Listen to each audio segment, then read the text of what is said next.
আর তাহলে অপশনাল তোমার কি ছিল? হিস্ট্রি। হিস্ট্রি অপশনাল, ওকে ওকে। এত ডিটেলে এত ইলাবোরেট করে চেন অফ ইনসিডেন্ট সাজাচ্ছ, ওখান থেকেই বুঝতে পারলাম যে চলো এটা স্ট্রং একটা রেলিভেন্স, কোথাও না কোথাও থেকে রেফারেন্স তো আসছে। ফার্স্ট আমি এক্সপেক্ট করলাম হয়তো সোশিওলজি হতে পারে। এই সোশিওলজির one of the biggest topic হচ্ছে সোসাইটি ইভলভ হচ্ছে, ডায়নামিক নেচার অফ সোসাইটি।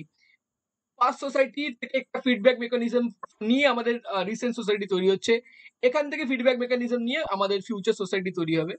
এই জিনিসটাকে তুমি অলরেডি 3 থেকে 4 বার তুলে ধরলে। আচ্ছা, হিস্ট্রি অপশনালের একটু প্রোজ আর একটু কনস এর ব্যাপারে আমি যাবো। My first choice was history, but later আমি সোশিওলজিতে শিফট করে যাই। বিকজ আমার মনের মধ্যে একটা ভয় আছে যে এত বড় সিলেবাস, হিউজ সিলেবাস নিয়ে কি করে আমি কোপ আপ করবো। এটা নিয়ে একটু হিস্ট্রি অপশনাল চুজ করার প্রোজ এন্ড কনস একটু যদি দর্শকদের জন্য বলে দাও, কারণ এটা কিন্তু history is pros widely chosen optional. Pros বলতে প্রিপারেশন অনেকটাই স্মুথ হবে, কেন কারণ আমরা দেখছি প্রিলিমসও একটা, যদি আমরা দেখি 200 নম্বরের পেপার, সাধারণত হুম যেটা সাজানোর ধরন থাকে সেটা হচ্ছে 25x8, হুম যেটা আমরা দেখছি প্রিলিমসে। হুম 8টা বিষয়, 8টা সাবজেক্ট, সেখান থেকে পার সাবজেক্ট থেকে 25টা করে প্রশ্ন। হ্যাঁ, জেনারেল সেট আপ যেটা West Bengal public service commission টাঙিয়ে রেখে দিয়েছে, বাট সেটা তো কখনো ফলো হয় না। কিন্তু আমরা সেখানে না। দেখি একটা জিনিস কিন্তু কমন, সেখানে হচ্ছে প্রত্যেক বছর হিস্ট্রি থেকে কিন্তু সর্বাধিক প্রশ্ন আসছে। Hmm of all the subjects, history থেকে কিন্তু অনেকটা অনেকটা বেশি প্রশ্ন আসছে। প্রায় যদি আমরা দেখি অ্যাভারেজে কিন্তু 27 to 28 প্রশ্ন আসছে হুম প্রত্যেক বছর। আইএনএম মিলিয়ে নিলে 50-র কাছাকাছি। হ্যাঁ, না আইএনএম না, অতটা না, 50টা আবার বেশি হয়ে যাচ্ছে। মোটামুটি 32, 33টা, 35টা মতন প্রশ্ন আসছে আর কি, প্রত্যেক বছর আসছে। কোনো কোনো হুম বছর তো সেটাও ব্যারিয়ার, সেই ব্যারিয়ারটা ছাপিয়েও চলে যাচ্ছে। হুম মেন্সে তো কম্পালসারি হিস্ট্রি থাকছেই। তো হুম অপশনাল নিলে একটা সুবিধা কি, ওই অপশনালি প্রিপারেশনে তোমার কিন্তু প্রিলিমসের প্রিপারেশন হয়ে যাচ্ছে, মেন্সের কম্পালসারি মেন্সও প্রিপারেশন, মানে কম্পালসারি পেপারে প্রিপারেশন হয়ে যাচ্ছে। ডিফারেন্সটা কি থেকে যাচ্ছে, ওয়ার্ল্ড হিস্ট্রি। ওয়ার্ল্ড হিস্ট্রি নিজের থেকে শুধু প্রিপারেশন করতে হচ্ছে। অবভিয়াসলি আমি যদি সেটা বলি তাহলে সেটা that goes for all mainstream subjects, political সায়েন্সও সেটা হচ্ছে, ইকোনমিক্সও সেটা হচ্ছে, এতেও সেটা হচ্ছে, জিওগ্রাফিতেও সেটা হচ্ছে। বাট আমি হিস্ট্রিটাকে কেন আগে রাখবো, কেন কারণ হিস্ট্রির কিন্তু একটা হিউজ ইম্পর্টেন্স প্লে করছে, প্রিলিমসও প্লে করছে, মেন্সও প্লে করছে, এবং আমরা দেখছি তার ইম্পর্টেন্স কিন্তু দিনকে দিন বেড়ে যাচ্ছে। যে সেখানে অবশ্যই হিস্ট্রি একটা, it's a very good subject. Cons বলতে দেখতে গেলে, কারণ হিস্ট্রিতে কিন্তু মানে যদি আমরা কনস দেখি, হিস্ট্রিতে কিন্তু লোডস অফ ইনফরমেশন থাকে, যদি I won't consider it as a cons. But তা অনেক লোকেদের অনেক ছেলে মেয়েদের মধ্যে এই জিনিসটা দেখি যে তারা ইতিহাস এই জন্য নিতে চায় না। কেন কারণ দাদা প্রচুর, আমার কাছে এর আগেও অনেক লোকজনেরা হুম এসছে, হুম হুম দাদা প্রচুর ডেট মনে রাখতে হয়, প্রচুর সাল মনে রাখতে হয়, প্রচুর রাজা রানীর নাম মনে রাখতে হয়, ইন্ডিয়ান ন্যাশনাল মানে মডার্ন ইন্ডিয়া চলে আসলে প্রচুর অর্গানাইজেশনের নাম রাখতে হয়, প্রচুর গভর্নর ভাইসরয় জেনারেলের নাম রাখতে হয়, তাদের ইনসিডেন্ট, হিস্টোরিক্যাল ইনসিডেন্টের নাম রাখতে হয়। অবশ্যই এটা অনেকের কাছে প্রোজ, যদি আমি এটাকে যদি গল্পের ছন্দে পড়ি তাহলে অবশ্যই এটা আমার কাছে একটা প্রোজ। আর যদি আমি এটাকে just for the sake of memorising it, তাহলে hmm I would consider that is a con. কেন কারণ সত্যিকারে বলতে গেলে আমরা ছোটবেলাও দেখেছি যে ইতিহাসটা আমাদের প্রত্যেকেরই পড়তে একটু ভয় লাগতো। হুম অবশ্যই যদি আমরা ছোটবেলা যদি ক্লাস 7, 8, 9 এর কথাগুলো যদি মনে করে দেখি, তাহলে কিন্তু অনেকের কিন্তু ইতিহাস পড়তে কিন্তু মানে ইতিহাসটা মেমোরাইজ করতে বা ইতিহাসের সময়টা কিন্তু আমাদের বরাবরই একটু বেশি দিয়ে আসতে হয়েছে।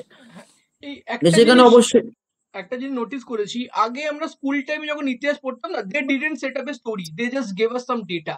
তো that's why it became boring. Civil সার্ভিসে যে হ্যাঁ, ইতিহাস পড়ছি, it's it's actually very very very interesting. ওরা যে স্টোরিটাকে সেট আপ করছে, we have a lot to learn from the story.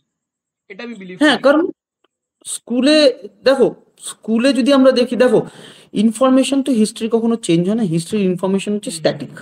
Hmm static. Political সায়েন্সে, পলিটিক্যাল সায়েন্স ডাইনামিক অবশ্যই, হুম বিভিন্ন রকমের অর্ডার আসছে, বিভিন্ন ল চেঞ্জ হচ্ছে অবশ্যই। হ্যাঁ, ইডিওলজি সেম। আমি এখন যদি বলি আমি এখন যদি বলি মার্কসের থিওরিতে কোনো ডাইনামিজম আসছে না, মার্কসের থিওরি না, স্ট্যাটিক। Marks but relative. মার্কসের ইডিওলজির উপরে বেস করে যে থট প্রসেসটা, সেটা মডার্ন ডেতে কিন্তু ডাইনামিক হয়ে যাচ্ছে, কিন্তু হ্যাঁ। মেন জিনিসটা কিন্তু স্ট্যাটিক।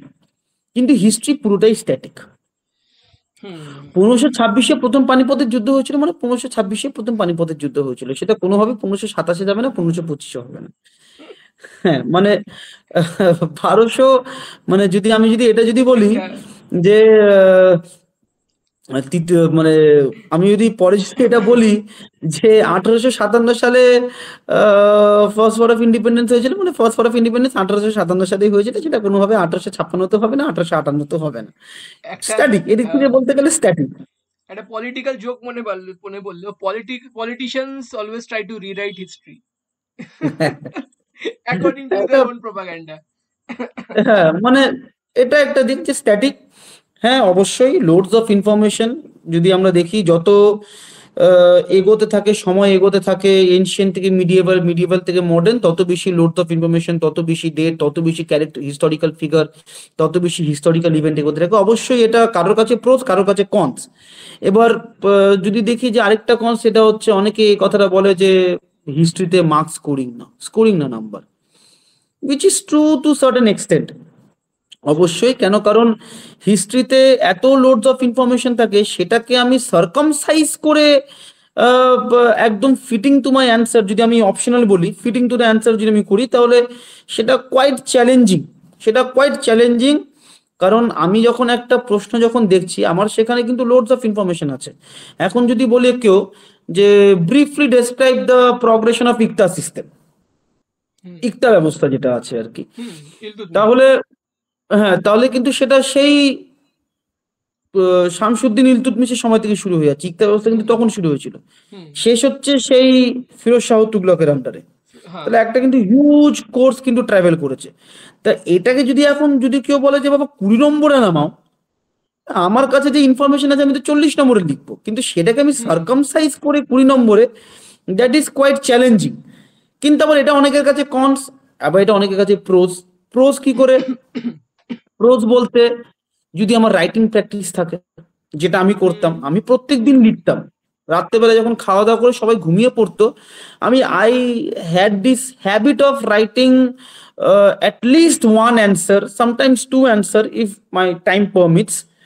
প্রত্যেকদিন একটা বা দুটো করে উত্তর কিন্তু আমি লিখতাম, not just for the sake of writing, but for the sake of development. কি করে হুম ডেভেলপমেন্ট? আমি যখন প্রথমে লেখা শুরু করব, প্রথমত বুঝতে পারবো না আমি কি লিখবো, কি ইনসার্ট করব, মানে কি অমিট করব, কি ইনসার্ট করব আর কি অমিট করব, তখন আমার সেই আইডিয়াটা থাকবে না। হুম টাইম ম্যানেজমেন্টের তো কিছুই থাকবে না মাথার মধ্যে। আমি একটা উত্তর লিখছি তো লিখছি 40 মিনিট, 45 মিনিট, 50 মিনিট হ্যাঁ ধরে।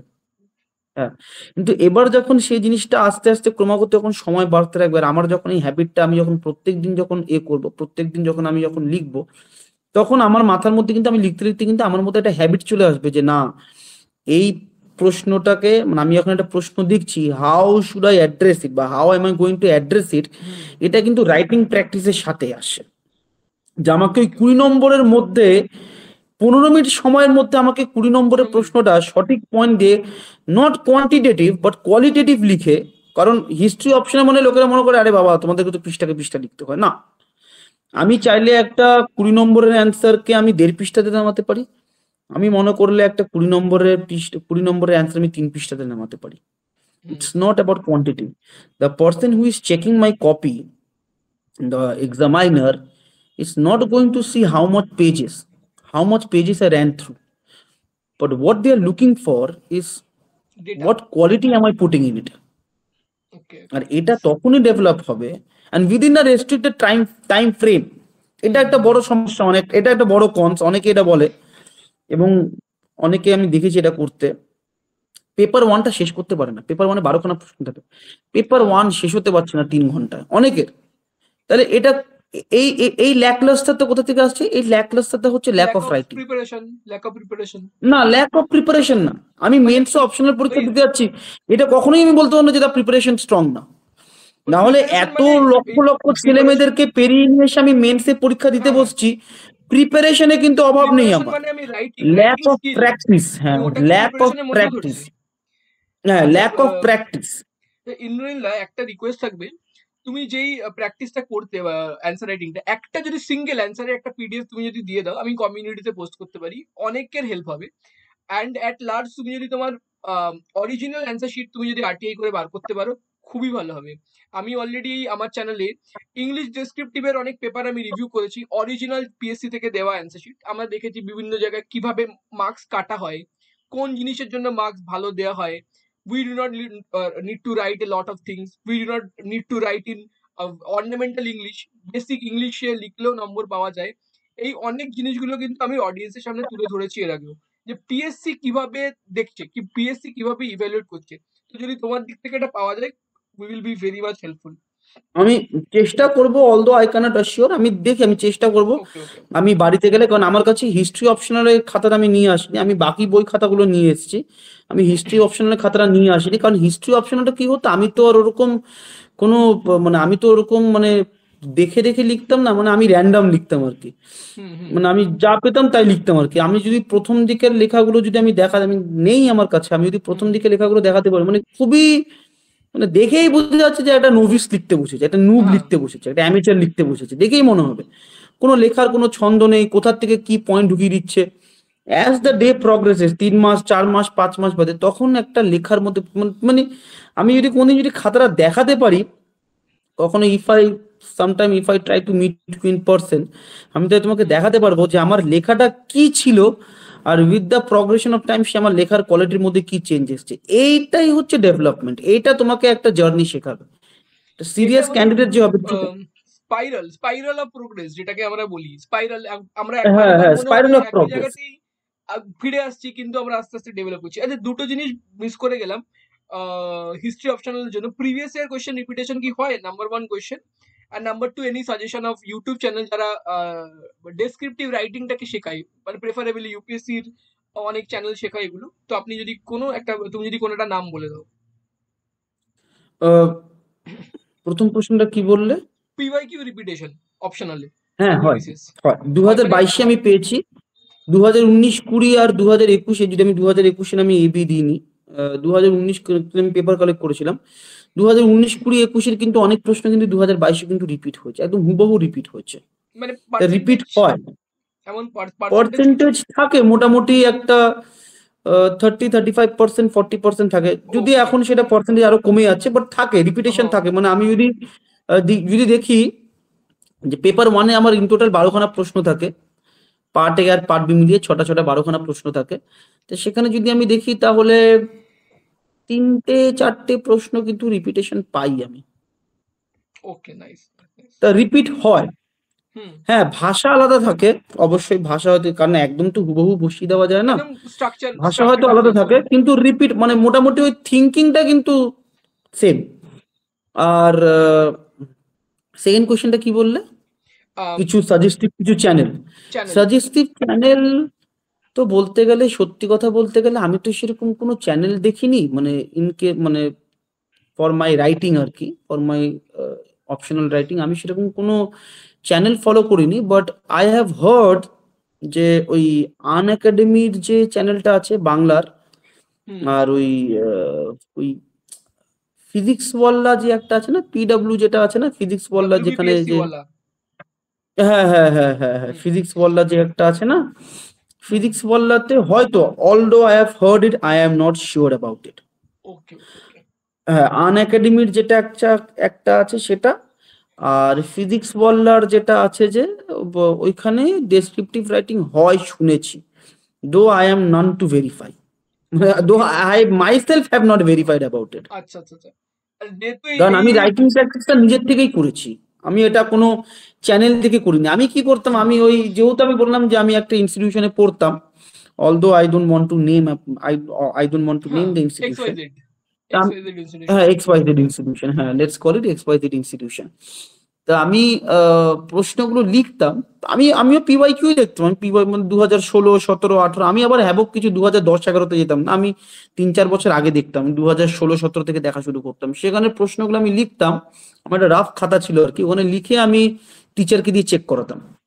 তা টিচার আমাকে বলতো যে আহ, এই পয়েন্টগুলো ইনক্লুড করলে ভালো হয়, বা এই চেঞ্জেস গুলো আনতে হবে। ওই যে বললাম না, সেলফ ইন্ট্রোস্পেকশন, আমি প্রথমে হুম একদম hmm beginning hmm. Of the conversation বলেছিলাম self self introspection. Self introspection. Introspection এই কি করে হয়? সেলফ ইন্ট্রোস্পেকশন এই যে এইভাবে হয়, যে তুমি খাতাটা চেক করালে একজনকে দিয়ে, তা কারণ দেখো, তুমি যখন প্রিপারেশনের শুরুর দিকে থাকবে, তুমি জাজ করতে পারো, তোমার মনে হবে তোমার হাতে, তোমার লেখাতে দারুণ লেখা হয়েছে, তোমার লেখাতে পৃথিবীর শ্রেষ্ঠ লেখা হয়েছে ভাই, তুমি এর থেকে ভালো আর কেউ লিখতে পারবে না। হুম কিন্তু তুমি যখন একজন এক্সপার্টকে দিয়ে যখন লেখাবে, এটাও একটা ইনস্টিটিউশন, এক যে বললাম যে ইনস্টিটিউশন থেকে, মনে institution versus hmm self study.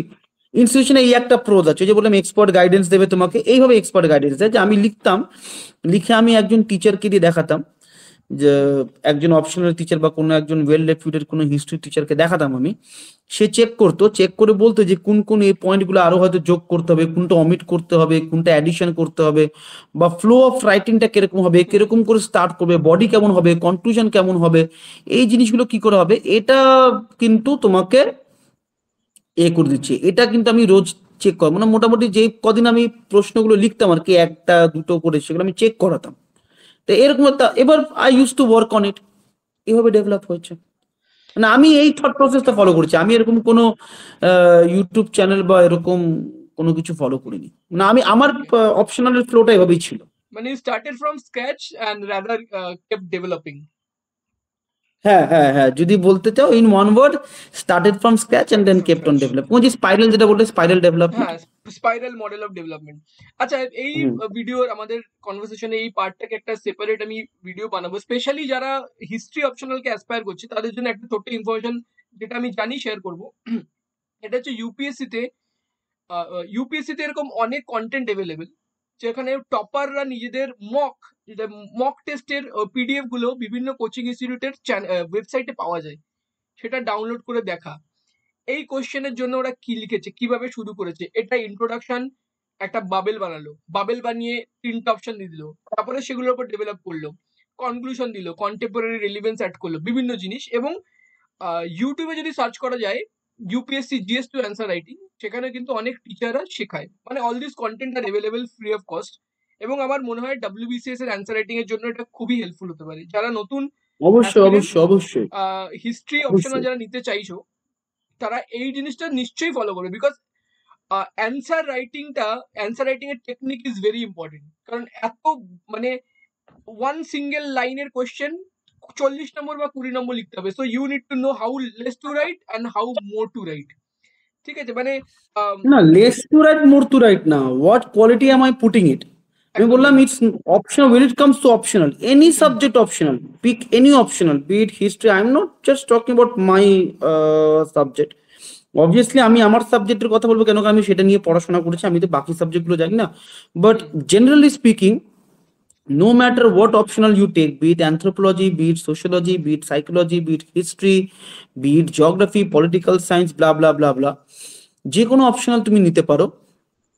অপশনালে answer writing is more about qualitative and not quality quantitative.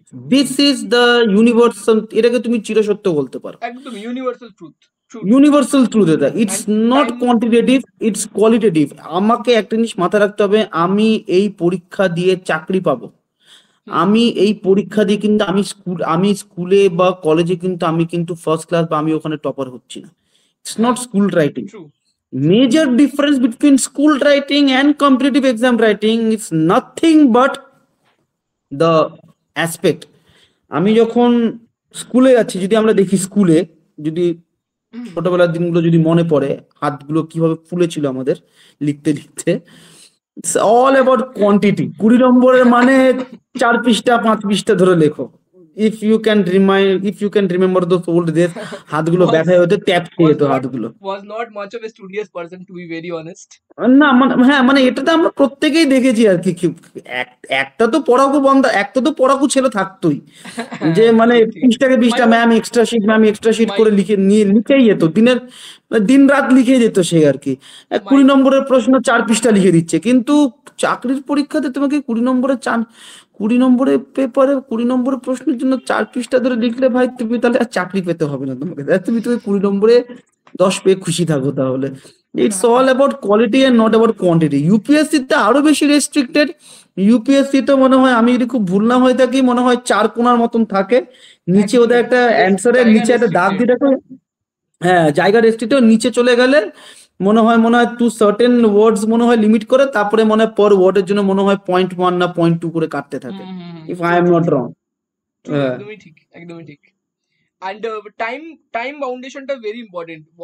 Optional লেখার সময় টাইম বাউন্ডেশন 3 ঘন্টা কিভাবে আমি ম্যানেজ করব, কিভাবে আমি টাইম দেবো প্রত্যেকটা কোয়েশ্চেনকে ইকুয়ালি, সেটা আমার মনে হয় ইজ ভেরি ইম্পর্টেন্ট। ওইটা যেটা ওই রাইটিং প্র্যাকটিস করতে করতেই চলে আসে, ওটা একদমই ওটা একদমই রাইটিং একদমই প্র্যাকটিস করতে করতে চলে আসে। যেমন আমি করতাম কি, একদমই। পেপার পেপার মেনলি প্রবলেমটা হতে পেপার ওয়ানে, কারণ পেপার টুতে মনে হয় 6টা প্রশ্ন থাকতো, 6টা কি 7টা প্রশ্ন থাকতো।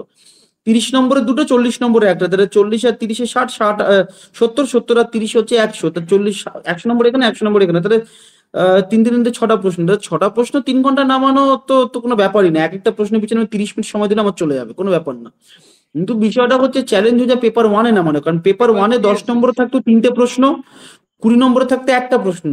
এ সরি, মাই মিস্টেক। 10 নম্বরে থাকতো 3টে প্রশ্ন, তাহলে 10 × 3 মানে 30। 20 নম্বরে থাকতো তোমার দুটো প্রশ্ন, মানে 20 × 2 40, তাহলে 40 আর 30 হয়ে গেল তোমার 70। 70। আর 30 নম্বরে থাকতো একটা প্রশ্ন, তাহলে 3 আর 2 5, 5 আর 1 6। তা 6 12খানা প্রশ্ন নামানো 180 মিনিটে। তার মানে 12খানা প্রশ্ন যদি আমি দেখি, তাহলে 12 1 12 আর এখানে 6, মানে এক একটা প্রশ্নের পিছনে আমাকে গড় 14 থেকে 15 মিনিট সময় দিতে হবে। এবার 10 নম্বরের প্রশ্নে আমি 15 মিনিট সময় দিতে পারবো না।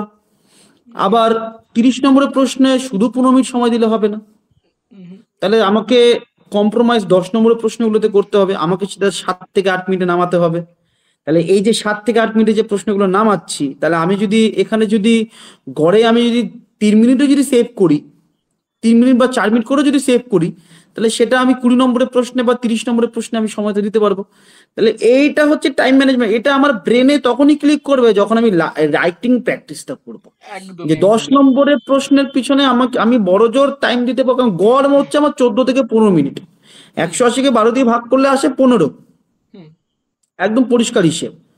হ্যাঁ, তা সেখানে আমাকে 10 নম্বরের প্রশ্নের পিছনে আমাকে দিতে হবে 10 নম্বরের প্রশ্ন আমাকে দিতে হবে 10 মিনিট। তাহলে 3 তে 10 নম্বরের প্রশ্ন আমি যদি 15 মিনিট সেভ করতে পারি, তাহলে আমি 20 নম্বরের ওখানে 15 মিনিটের সাথে আমি সেখানে হয়তো 18 মিনিট দিলাম, তাহলে 3 মিনিট 3 মিনিট এক্সট্রা যোগ করলাম। আর বাকি যে 9 মিনিট পড়ে থাকলো, সেই 9 মিনিটটা আমি দিয়ে দিলাম 30 নম্বরের প্রশ্নে, কারণ 30 নম্বরের প্রশ্নে শুধু 15 মিনিট দিলে হবে না, সেখানে আমাকে 20 থেকে 22 মিনিট দিতে হবে। এইটা তখনই খেলবে যখন আমার টাইম ম্যানেজমেন্ট হবে। এইবার যত সময় বাড়বে আমার একটা ফেটিকনেস আসবে, কারণ আমি একটানা লিখে যাচ্ছি। হুম রাইট। তা পেপার, হ্যাঁ, তা আমাকে যদি এটা হিসাব করি 90 90 180 মিনিট, সেটা করলেও হবে না।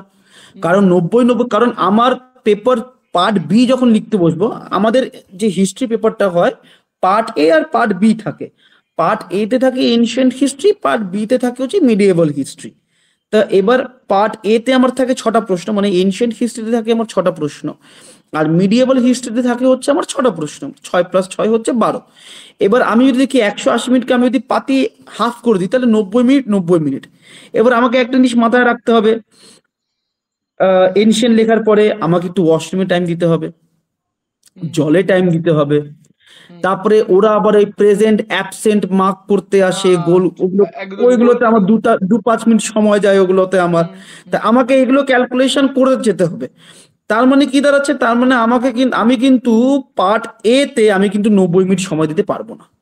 I have to restrict myself within 83 to 84 minutes. 84 minutes. Max to max 83 to 84, মানে আমাকে 6 মিনিট কিন্তু একটা বাফার টাইম নিয়ে চলতেই হবে। কারণ লাস্টের দিকে যখন আমি আসবো, তখন কিন্তু আমার হাতে ফেটিক হবে, আমার রিস্ট ব্যথা করবে, আমার হাতগুলো আঙুলে ব্যথা হ্যাঁ করবে। অ্যান্ড তখন আমার কিন্তু স্পিড কিন্তু অটোমেটিক্যালি কমে যাবে। তা ওই স্পিড যে অটোমেটিক্যালি আমার কমে যাচ্ছে, এটা কম্পেনসেট তখনই হবে যখন আমি পার্ট এটাকে 83 to 84 মিনিটসে কমপ্লিট করবো, অ্যান্ড নট 90 মিনিটস। অ্যান্ড এইগুলো লাস্টের সমস্ত, দিকে লাস্টের দিকে ফ্লো অফ ইনসিডেন্টস গুলো আসে না, ডিসঅ্যাপিয়ার করে যায়। কানেক্টিং ডটস এর প্রবলেম হয় লাস্টের দিকে। হ্যাঁ, মানে যখন 180 মিনিট, যখন তোমার মোটামুটি 110 115 মিনিট, মানে মোটা 120 130 মিনিটে যখন হয়ে যায়, মানে হাতে আর হয়তো 40 45 মিনিট, মানে 1 ঘন্টা সময় যখন নেই, তখন একটা ওই ঘড়ির কাঁটা টিক টিক টিক টিক করছে, ওইটা একটা মাথার মধ্যে একটা প্রেশার ক্রিয়েট করে। তো সেখানে কিন্তু আমার প্রথম দিকে যেমন ফ্লো অফ থটস, একদম চেইন অফ থটটা আমার খুব সুন্দর একদম ক্রোনোলজিক্যাল হ্যাঁ অর্ডারে আসছিল, সিঙ্ক্রোনাইজ করে আসছিল, সেটা কিন্তু আমার পার্ট বির শেষের প্রশ্নগুলোতে আসে না।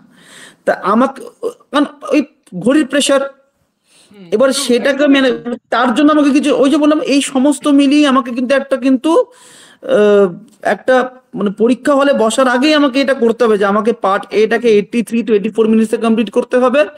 কোয়ালিটি রাইটিং, এমন নয় যে কোনো রকমে হজগৌরঙ্গ করে আমি শেষ করে হজবরলা লিখে আমি শেষ করে দিলাম, সেটা হলেও চলবে না। I need to put quality in it. তা আমাকে কোয়ালিটি পুট করে ঘড়ির কাঁটাকে মাথায় রেখে 83 to 84 মিনিটসে শেষ করতে হবে, যাতে আমার কাছে 5 to 6 মিনিট বা 7 মিনিটস একটা বাফার টাইম থাকে in part B. Might sound simple, কারণ আমি খুব সিম্পল এক্সপ্লেন করলাম, কিন্তু এক্সিকিউট No, করতে it গেলে is কিন্তু অনেকেরই not at কিন্তু all simple. সমস্যা Not হয়। at all simple. মানে অনেকটাই ডিফিকাল্ট, অনেকটাই চ্যালেঞ্জিং, কিন্তু এটা চ্যালেঞ্জিংটা তখনই তোমার কাছে ইজি হয়ে যায় যখন তোমার এই রাইটিং প্র্যাকটিসটা থাকতো, যেটা আমি করতাম। যে আমি মা খাওয়া দাওয়া করে মা বাবারা যখন শুয়ে পড়তো, আমি ফোনের মধ্যে টাইমার দিয়ে প্রশ্ন উত্তর লিখতে বসতাম। ওই যে বললাম প্রথম প্রথম আমি 10 নম্বর প্রথম একটা প্রশ্ন লিখতে আমার 40-45 মিনিট চলে আসছে, কিন্তু হ্যাঁ, সেটাই আমি নামিয়ে নিয়ে চলে আসছি 7 থেকে 8 মিনিটের মধ্যে। একদমই তো একদমই true. 40-45 মিনিট থেকে 7-8 মিনিট এইটা কিন্তু তোমার তখনই হবে যখন তুমি লিখতে বসবে। একদমই ভেরি ওয়েল। এমনি এমনি বলে না যে gateway towards group and group B is optional, because optional crack করা একটা সেপারেট স্কিল, একটা separate skill set. Optional crack করা একটা সেপারেট স্কিল, শুধুমাত্র নলেজ নিয়েই যে পৌঁছে গেলে পরীক্ষা পৌঁছে গেলে হয়ে যাবে, No, একদমই না, no, no. একদমই না। মিনিমাম How 10টা am full I length topic. channelizing that knowledge? How am I channelizing that knowledge through way of writing in a restricted space time? I would call that as optional. Optional একদমই is not about একদমই knowledge. ভাই তোমার কাছে জ্ঞান আছে, তোমার কাছে যদি জ্ঞান না থাকতো তাহলে তুমি লাখ তিনেক লাখ চারেক লোককে টপকে এসে অপশনাল দিতে হ্যাঁ, বসতে মেন্স না। মেন্স মেন্স মেন্স নলেজের তো এক্সাম। অভাব নেই, কিন্তু আমি সেইটাকে কি করে আমার হাতের থ্রু দিয়ে চ্যানেলাইজ করছি within a restricted time frame, এটাই আমি বলবো অপশনাল। আর এটাই মাইট সাউন্ড, ওই যে বললাম মাইট সাউন্ড ইজি, বাট এটা ক্র্যাক করা, এটা যে ক্র্যাক করতে শিখে যাবে এ বি তার হাতে আছে। একদম, this is very very very true, very true. কারণ আমরা হুম। অনেক টাইমেই এটা দেখেছি, যারা এবিতে র্যাঙ্ক করে তারা যদি আমি ওভারঅল স্কোর দেখি এমসিকিউতে, তারা আমরা দেখি অনেক পিছিয়ে আছে। এমসিকিউ পোর্শন যদি আমরা শুধু ফলো করি দেখি তারা অনেক পিছিয়ে আছে, কিন্তু তারা অপশনালে এতটা বেশি তারা মানে লিড ক্রিয়েট করেছে, তারা একদম গ্রুপে গ্রুপ বি টপার্স হয়ে গেছে। এখান না, থেকে সত্যি বোঝা কথা যায় যে বলতে গেলে অপশনাল ইম্পর্টেন্স। এমসিকিউতে কিন্তু বিশেষ কোনো ডিফারেন্স হয় না। হ্যাঁ, যদি আমি সবাই দেখি একই জিনিস পড়ে মানে গেছে। তুমি কত স্কোর করবে, 800-600 স্কোর করবে বড় জোর। হ্যাঁ, 800 তার বেশি 600 সম্ভব স্কোর, না। আমি তর্কের ক্ষেত্রে বললাম যে 600, যদিও 600 is next to impossible, but তাও নেক্সট আমি ধরলাম ইম্পসিবল। চলো যে তুমি হাইপোথেটিক্যালি স্পিকিং তুমি 800-600 স্কোর করলে, আর কেউ হয়তো 800-তে হয়তো 540-550 স্কোর করলো। হুম। এবার 600 আর 540-550-এর মধ্যে কিন্তু 50 মার্কসের ডিফারেন্স। হ্যাঁ। তাহলে এমসিকিউতে কিন্তু ডিফারেন্স কিন্তু হাইয়েস্ট 40-50 হতে পারে। কিন্তু ডেসক্রিপটিভ রাইটিং, শুধু ডেসক্রিপটিভ রাইটিং মানে I am not just counting optional in it, optional but I am active. Also including descriptive Bangla and descriptive English, মানে 800 নম্বর। 800 নম্বর। এমসিকিউতে আমি 40 থেকে 50 নম্বর ম্যাক্সিমাম ডিফারেন্স তৈরি করতে পারি, কিন্তু ডেসক্রিপটিভ রাইটিং কিন্তু আমাকে কিন্তু 90 থেকে 100 মার্কসের ডিফারেন্স তৈরি করে দিতে পারে। একদমই যে একদমই। একটু স্ট্যান্ডার্ড লিখছে ডেসক্রিপটিভ ইংলিশ আর ডেসক্রিপটিভ বাংলা, সে 130-40 পেয়ে যাচ্ছে। মানে যে একটু অ্যাবভ অ্যাভারেজ লিখছে সে 140-40ও পেয়ে যাচ্ছে। আমরা দেখেছি 150ও উঠতে দেখেছি, 150-60ও উঠতে দেখেছি। আমি গড় বললাম 140ও পেতে পারে, আবার এখানে কিন্তু সে কিন্তু 90ও পেতে পারে বা 80ও পেতে পারে। তাহলে একটা পেপারেই কিন্তু আমার ডিফারেন্স তৈরি হয়ে গেল 60 নম্বরে। যদি 80 পায় আর এখানে যদি কেউ 140 পায়, তাহলে 140 থেকে 80 বিয়োগ করলে আমার হচ্ছে কত, 60। তাহলে আমার কিন্তু শুধু ডেসক্রিপটিভ ইংলিশেই আমি যদি পাই, হাইপোথেটিক্যালি স্পিকিং, আমি কিন্তু 60 নম্বরের ডিফারেন্স এখানেই তৈরি করে দেবো একটা সিঙ্গেল পেপারে। দ্যাট মেক্স আ একদমই। Lot of difference when it that makes comes a to lot of difference, lot of difference. Descriptive Bangla. Descriptive বাংলাতে গড়ে কেউ হয়তো পেলো হয়তো 120, একজন পেলো 100, তাহলে এখানে 20 নম্বরের ডিফারেন্স, তাহলে 60+20 মানে এখানে আমার হয়ে গেল 80 মার্কসের ডিফারেন্স। ডেসক্রিপটিভে আমি পেলাম হয়তো 280, একজন পেলো 250, তাহলে এখানে আমার ডিফারেন্স তৈরি হয়ে গেল এখানে আমার ডিফারেন্স তৈরি হয়ে গেল 30 নম্বরে। 30 তাহলে নম্বরে। 80+30 মানে 110। তাহলে কেউ 110। যদি চায় সে কিন্তু 100 থেকে 120-130 নম্বরের ডিফারেন্স তৈরি করতে পারে ডেসক্রিপটিভে।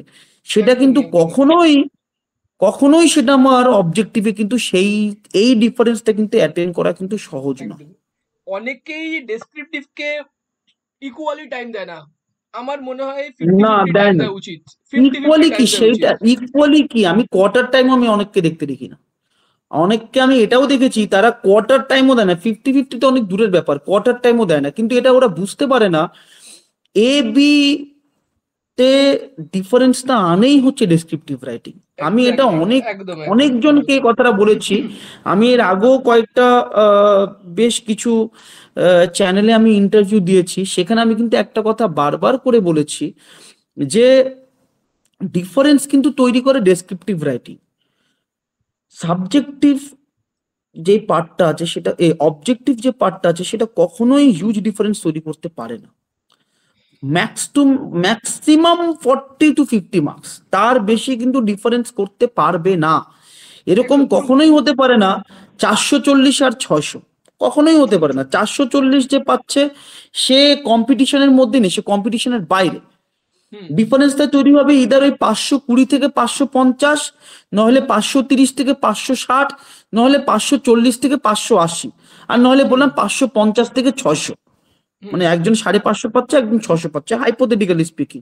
হাইপোথেটিক্যাল। কিন্তু হ্যাঁ, কিন্তু আহ, এখানে 800 তে কেউ পেলে 600 পেতে পারে, কেউ 450 পেতে পারে। যদি সে ডেসক্রিপটিভটাকে একটু অ্যাবভ অ্যাভারেজ রাখার চেষ্টা করে, তাহলে কেউ কিন্তু এখানে 800 তে 600 পেতে পারে, কেউ কিন্তু এখানে কিন্তু 800 তে 450 পেতে পারে। তাহলে এখানে কিন্তু আমার একদম মানে ব্ল্যান্ডলি আমার কিন্তু এখানে 150 মার্কসের ডিফারেন্স তৈরি হয়।